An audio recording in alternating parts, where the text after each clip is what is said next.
Hey guys, are you ready for some money rehab? Wall Street has been completely upended by an unlikely player, GameStop. And should I have a 401k? Because You don't do it? No, I know. Girl! You think the whole world revolves around you and your money? Well, it doesn't. Charge for wasting our time. I will take a check like a old school check. You recognize her from anchoring on CNN, CNBC, and Bloomberg. The only financial expert you don't need a dictionary to understand. Nicole Lapin. Money talks can be really hard, and money arguments can be particularly intense.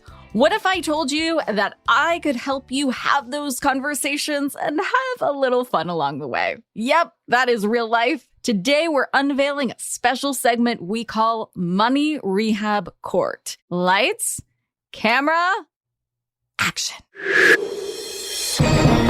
That's the kicker that you did not lead with. The extra shot was a 50-cent charge. So when the bill came over and Jack was like, oh, like, what's this extra shot, like, charge? I was like, well, like, whatever it was 50 cents. So, like, doesn't really matter. This is the plaintiff, Morgan Lavoie. She claims that her boyfriend knowingly tipped their waitress below the agreed social standard of 20% for good service at a Philadelphia restaurant after a mystery 50-cent item was charged to their bill. Morgan considers this a betrayal of decency, even by the standards of people who live in Philadelphia. I get it, your job sucks, but, don't lie to me. This is the defendant, Jack Feldman. He claims that the waitress in question lied to their faces about said mystery charge, claiming that a special order of oat milk was 50 cents extra, but was really an excuse to slack off after making an error. He maintains that lack of honesty and integrity justifies the 5% slash of a tip, no matter how menial the errant charge is. Real cases, real litigants, really cool production value. This is Money Rehab Court. All rise for the Honorable Judge Lapin. Your Honor, litigants have been sworn. A couple weeks ago, Morgan and I went out to brunch. We were seated promptly. We were... Yes. Seated promptly. The food was delicious. The service was good. The restaurant was a little hot, but it was crowded. It was, 100 degrees in Philly. It's fine. Whatever. As part of the meal, we ordered an iced coffee with oat milk. And when the bill came, they split the check. And basically on the bill, it was an itemized bill. So it was, eggs, iced coffee, oat milk, extra shot. And Morgan and I kind of look at each other like, what is this? We didn't get an extra shot. Like, it's a nice coffee. There's no espresso, whatever. And so the waitress comes over and I just politely ask her, say, hey, what is this? What is the extra shot? And she replied, oh, that's for the oat milk. Morgan and I look at each other and we're like, oh my God, she just lied, because there's already a line item for the oat milk. So Morgan and I both pay, we leave the restaurant, and it somehow comes up that we left different tip amounts. So we sort of operate under the understanding that 20% is standard. I left 15%. Morgan was horrified. We had already signed our new lease, so she couldn't break up with me. But truly horrified that I would leave less than 20% for such the dollar That's amount. the thing. That's the kicker that you did not lead with. The extra shot was a 50-cent charge. So when the bill came over and Jack was like, oh, like, what's this extra shot, like, charge? I was like, well, like, whatever it was 50 cents. So, like, doesn't really matter. So wait, there was a charge. How much was the oat milk? Oat milk, it was like coffee, $4, whatever. Next line item, oat milk, $1. Next line item, extra shot, 50 cents in the line. Got it. Wait. I have another question. So you guys, whose bill was the iced coffee, oat milk, and shot on? split down the middle. Yeah. So I see. 25-cent charge for us both. But you saw the itemized receipt that was the whole shebang, and then you guys just divided it into two.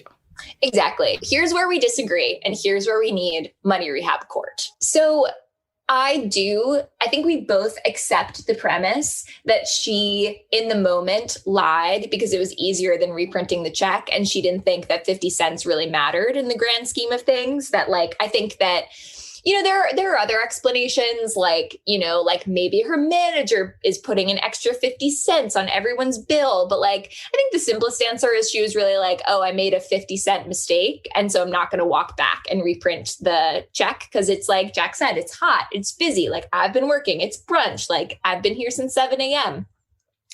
And where we disagree is Jack holds firm that the price of the lie doesn't matter because integrity is priceless. Whereas I think that a 50-cent mistake lie actually does matter because we are in a position where we can go to brunch and pay 50 cents.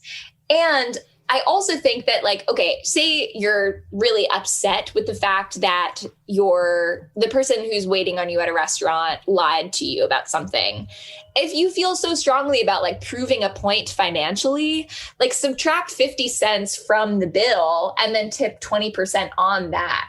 Because the difference between 20% and 15% was more than 50 cents. So the kind of the punishment outweighed the lie, in my opinion. But everyone's been agreeing with Jack. And I'm so perplexed by that because I think that, like, even my mom was the same thing that was like, well, like, one lie is blah, blah, blah, blah. And no, like, it was a 50-cent mistake. And, we, like, rolled out of bed at whatever time and, like, had someone wait on us. And to, like, not give her 20%, I think is bad. Was the experience great otherwise? Yes. Wonderful. She went above and beyond. She got that extra oat milk or whatever.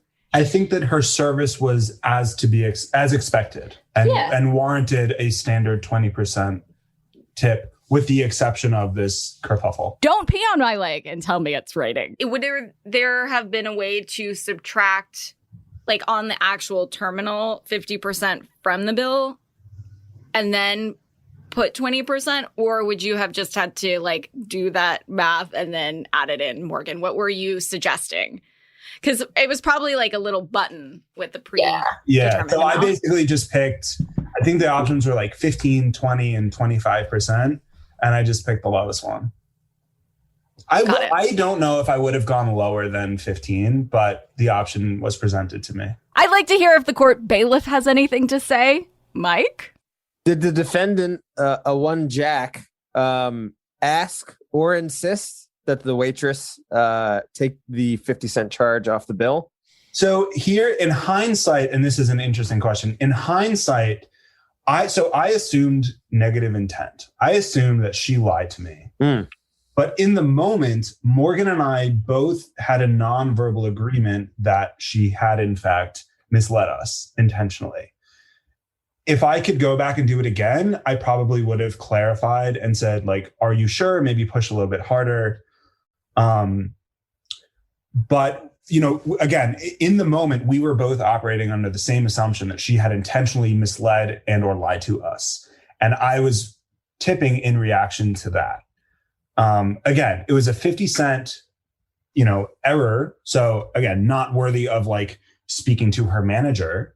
But again, in my mind, I was like, okay, I gave you, like, why do I need to give you more than one chance to be truthful? Like, there's an error on here. I brought it to your attention.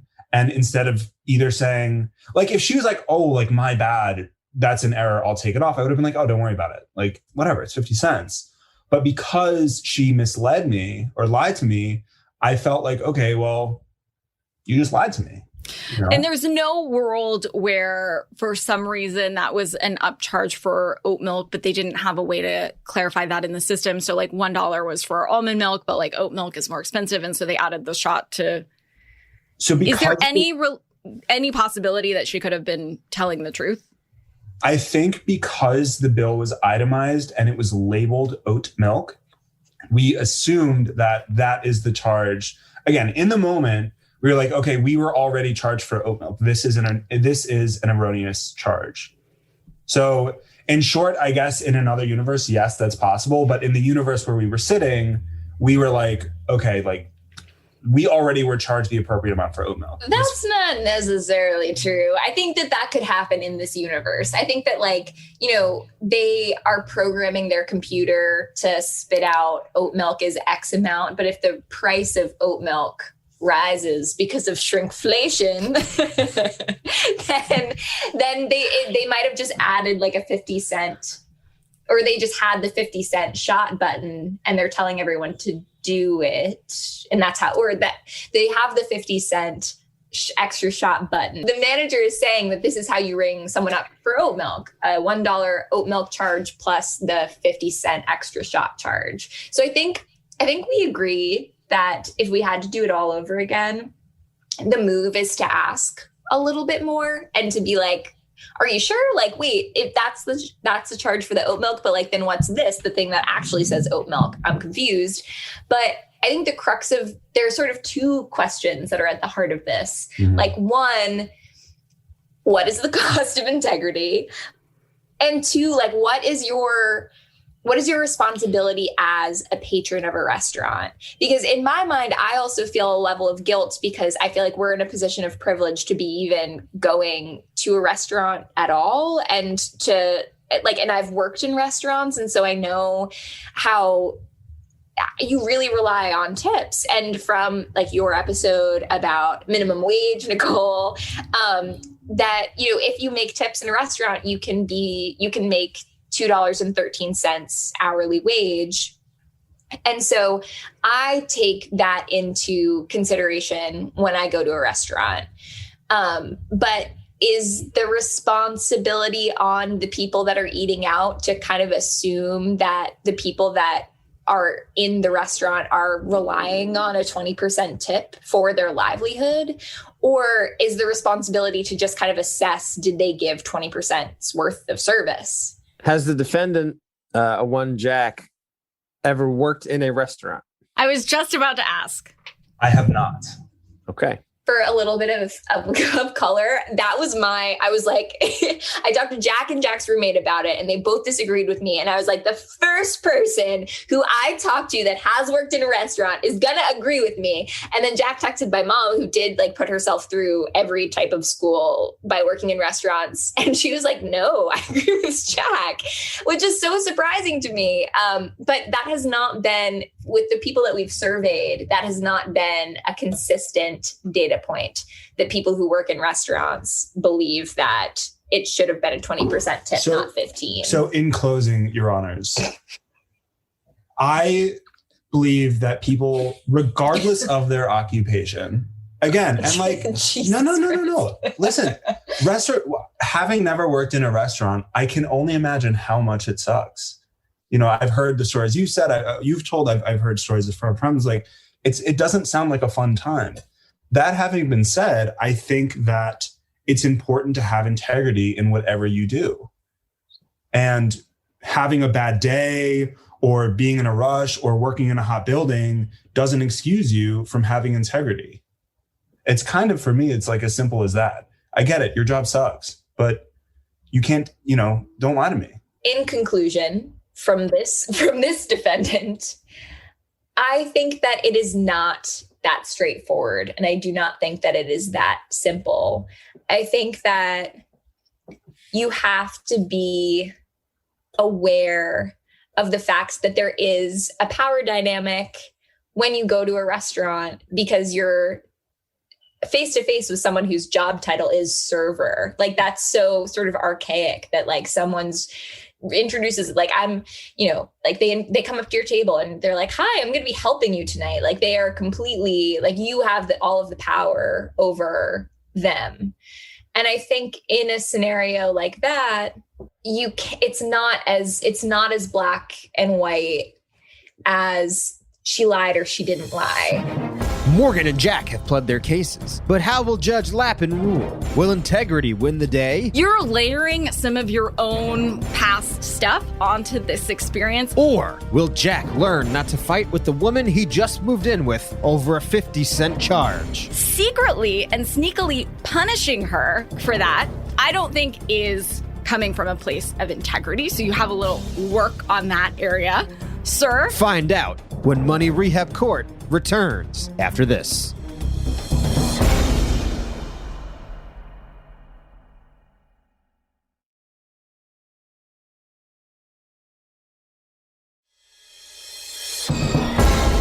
With the fate of a relationship between two young lovers hanging in the balance, Judge Lapin renders her decision as the epic conclusion of this Money Rehab Court case draws near. The moment you've been waiting for begins now.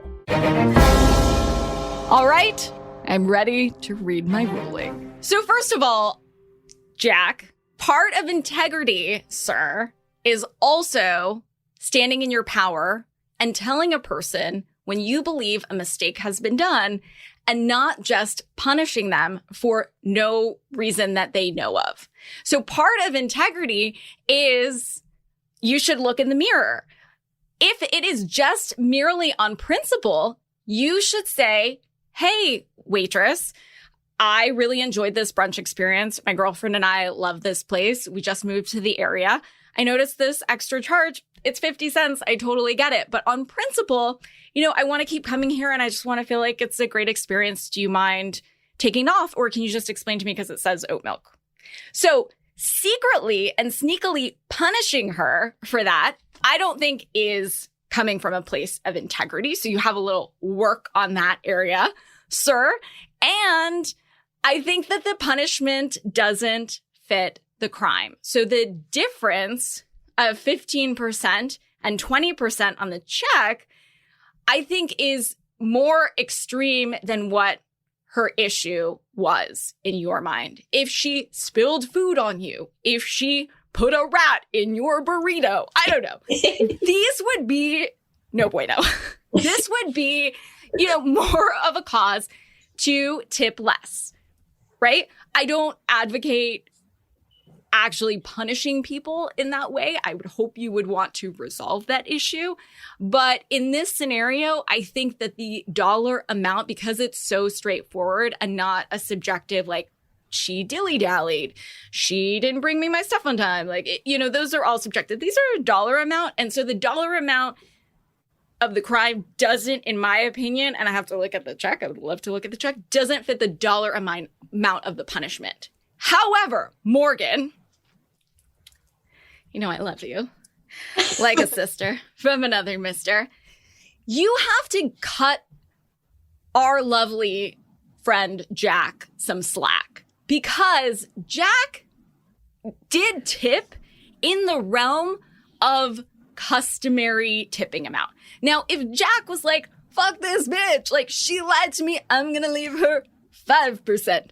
I think that you might have more of an argument there. But generally, that was an option on the screen because that's a good amount. And a lot of people do tip 15%, regardless of what their experience was. And that's considered a good tip. Now, granted, you have your own experience from being a waitress in your day, and you just have a general predilection for being generous in that type of environment. You take it more seriously. You are more compassionate around waiters and waitresses because you were on the other side. Jack doesn't necessarily have that experience. So you're layering some of your own past stuff onto this experience. But Jack, with all other things considered, he, I think, was in the realm of what is normal and customary for everyone, even if you guys as a couple, it sounds like, agree to, as baseline, leave 20% for your servers. With that said, I really was like, I'm going to side with Morgan either way because she's Morgan and I'm a woman's woman. But I really do actually side with Morgan. Now, I think both of you had areas to improve. I think both of you are, can modulate some of your thinking around this issue. I think you actually agree more than you disagree on this oat milk conundrum. But generally speaking, I would say, considering Morgan's background, Jack, this is the woman you love and are moving in with, and her concern and trauma over this that we've heard about for the last couple of weeks. I think with all of those things considered, I side with Morgan. And furthermore, I would just say, now I don't have a lot of romantic advice because clearly I haven't figured it out and I'm way older than all y'all. But I would say something along the lines of what James said in his episode about housing. Like, sometimes it's not the right financial move necessarily, but there are other factors in your life, like making your wife happy or whatever, that are idiosyncratic to what, like, the book says you should do. So I would take all of those factors into consideration. While integrity may be priceless, so is Morgan's happiness. And it sounds like even though you guys probably are getting a kick out of litigating this in front of your family, friends, and on Money Rehab, I think in the future, it's important to take some of the non-tangible issues into consideration when making financial decisions. For today's tip, you can take straight to the court. If you're having a disagreement with your roommate, your romantic partner, a parent, a sibling, or even a cashier at your favorite cafe, invite them to Money Rehab Court. We'll put the hard money conversations to rest on the show, no matter the scenario, because we're all equal in the eyes of the law and the mercy of Judge Lapin. Court is adjourned for now.